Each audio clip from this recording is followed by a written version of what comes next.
fur parents! Gusto niyo rin bang isama sa susunod ninyong travel ang inyong fur babies? Pwede yan! Pero alamin muna ang mga kailangan ninyong tandaan dito sa Papaano Ba?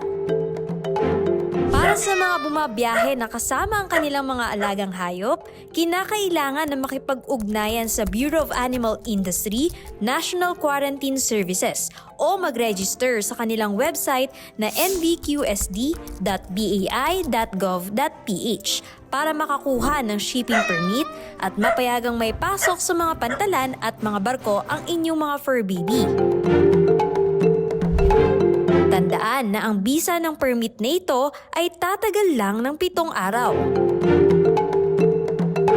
Kasama sa mga requirements ang Veterinary Health Certificate na ibinibigay ng inyong veterinaryo.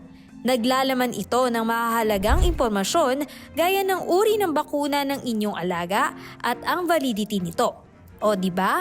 Madali lang, kaya pasyal na tayo kasama na ang mga fur baby niyo.